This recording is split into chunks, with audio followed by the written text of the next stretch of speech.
8 मार्च रोजीच्या जागतिक महिला दिनानिमित्त राज्यातील सर्व लाडक्या बहिणींना मी शुभेच्छा देतो।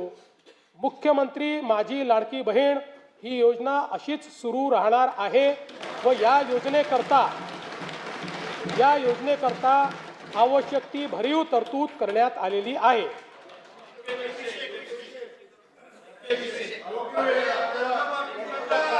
काळजी करू नका, तुमच्या मनातली एक एक गोष्ट आम्हीच पूर्ण करतोय, आम्हीच करत राहणार आहे।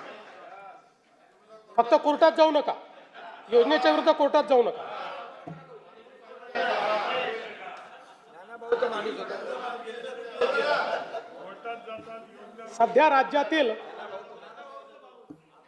सध्या राज्यातील सर्व जिल्ह्यांमध्ये एकल महिलांचे सर्वेक्षण चालू असून ते पूर्ण झाल्यानंतर त्याचे उचित विश्लेषण करून एकल महिलांच्या कल्याणासाठी सुयोग्य धोरण आणले जाईल। महाराष्ट्र ग्रामीण जीवनोन्नती अभियानाअंतर्गत आतापर्यंत सुमारे 37 लाख लखपती दिदी झाल्या आहेत। सन 2026-27 मध्ये आणखी 25 लाख बहिणींना लखपती दिदी करण्याचे उद्दिष्ट आहे।